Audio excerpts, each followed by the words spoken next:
Now, the two US Navy sailors, Quartermaster Maurice Ennis and Jamie Plim, who both experienced this radiation exposure.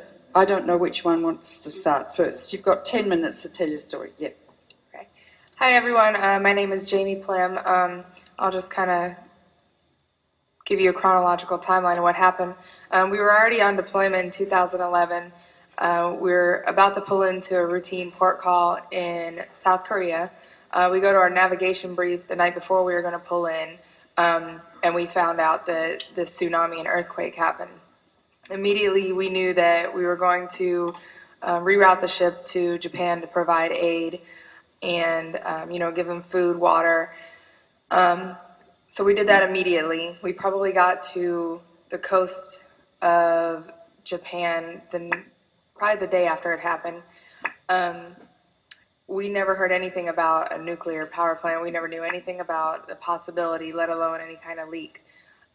So we were there outside. Our job as quartermasters is not only navigating the ship, driving, plotting our course and track, but going outside at the top of the ship to raise flags to communicate with other ships. So being outside, we were breathing in this radiation. We were handling flags, which are porous, very porous material, obviously. The ropes that we use to haul the flags up are polyester. So again, a very porous material that just absorbed the radiation.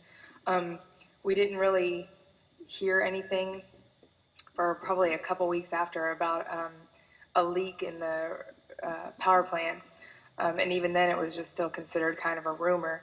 The ship didn't really even go on lockdown, which I mean by that, like no one was allowed outside probably until about a month and a half after the 11th, March 11th. So we were outside breathing this in, handling stuff, handling materials, and just absorbing the radiation. I'll let Maurice talk about his medical issues that he's encountered, but I'll talk about mine. We didn't finish that deployment until October 2011, so we carried on with our deployment. About halfway through, probably around the summertime, my menstrual cycle just disappeared completely. And then it would come back and disappear and go on and off. And this happened until about the summer of 2012, where it came back in such full force that I was in and out of the emergency room. Once they thought they were going to have to do a blood transfusion on me because I had lost so much, they couldn't. I was still in the Navy for this past year. I got out this past January 2013, so I was still getting Navy care for that year. I was already on the birth control pill, which I guess they would do to control that kind of menstrual cycle. So the only thing that they could do is say, this is called dysfunctional uterine bleeding, and we can give you an IUD with hormones in it. And so now that's what I have. It hasn't really stopped it. I still have this issue, and now I have to pay for the medical costs of that. In addition to that, in February 2012, I developed bronchitis, and then from February to the summer of 2012, I got it 6 times. I was sent to a respiratory doctor, and it was determined that I developed asthma. So a lot of people don't understand that once you get out of the Navy, you don't get any health care at all. If you retire and you stay in 20 years, you get health care. But we only did 1 enlistment. I did 5 years, he did 4, so we don't get that unless it's a disability, a service-related disability, which dysfunctional uterine bleeding does not really count as a disability as of yet. So we're still fighting that case, and this is also what we're involved in a lawsuit against TEPCO for medical expenses that we're going to have to pay out of pocket for. I'll speed it up because I know I don't have much time. I'll start with the beginning of my story where I received the radiation. A part of our job is we had to communicate with other ships using flags and semaphore and Morse code when we're doing special operations. And we store all our flags outside in a weather bag. We also fly our American flag, our ensign, at the highest point so people know we're the U.S. Navy. I was told by one of the higher ups to go out and retrieve the American flag so we can give it to the Japanese as a friendship type of deal, like a gift. I pulled the flag down. It was flapping in the wind and wrapped around me. It got all over me. I folded it up and took it down there. I gave it to them, and I'm not sure what they did with it, but I got off watch an hour later. I went to go get something to eat with one of my good friends. We stopped. I used the restroom, and we're just joking around because at the time there's still rumors going around about radiation being on the ship. And we're joking around about my growing extra fingers and toes and stuff like that. And we were like, let's stop and get checked for radiation, because they started setting up these little checkpoints all along the ship. And they're saying it's just a precaution. You don't have nothing to worry about. If you get some free time, just go get checked out. And we're joking and laughing, walking over there. And he gets checked first, and nothing happens. He gets his hands checked, and nothing happens. And he's like smirking, like, I told you, this is a waste of time. And I get my boots checked, my pants, and then my hands. And as soon as they get to my hands, the machine just goes crazy. And instantly, like, we went from like smiling to just being nervous and scared. And they instantly told everybody to back away from me.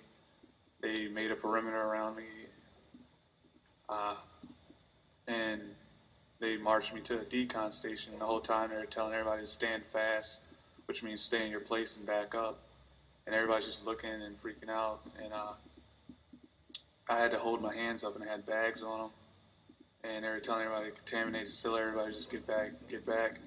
And we make it to the decon station, and I see there's a huge pile of clothes there from other sailors. And I go in, and they had to remove 3 layers of skin off my hands and arms. And it wasn't like back to back. It was, they would scrub off 1 layer, and then I would have to wash off this orange grit stuff that you use to get off paint and oil. And then they would do it over again and then check. And we'd start the process all over. So in my head, I was just kind of praying that the machine would stop beeping so I could get it over with. Like, and nobody told me at the time, like, what was going on. Everybody just kind of told me just to stand there and be quiet and not to touch anybody or anything. It was almost like I had to play. And finally, the machine stopped beeping, and they let me go back to my berthing. And that's when I got to my berthing. They called and asked me to come up on watch to relieve the people on watch, and they told me that I had received the highest amount of radiation out of anybody on the ship. And then later we found out that our work area, since it was outside, had the highest readings for radiation because of all our flags and all our line that we used to haul up stuff. And they cut off all the area to the rest of the ship. Well, you've got a few symptoms. Like 2 months after, a lump appeared on my jaw, and I went and got that looked at by the Navy medical, and they told me that there was nothing they could do about it while we're out to sea. That we'd have to wait for us to pull in. And another lump appeared between my eyes. I have another lump on my right thigh. As soon as I got out of the military, I went back to college, and I started playing college sports again. And I actually ran within like 3 seconds of an Olympic time for my track and field team. And slowly after that, my body just started to fall apart. It's harder for me to breathe now. It feels a lot like my lungs are too big for my body whenever I do something like strenuous. I lost a lot of weight from the time I was in the Navy until now. I got stomach ulcers. And Your hair? in the last month and a half, it doesn't look like it, but my hair's started to fall out. I try to avoid brushing and combing it, and I'll wash it like every 3 days, just because I don't.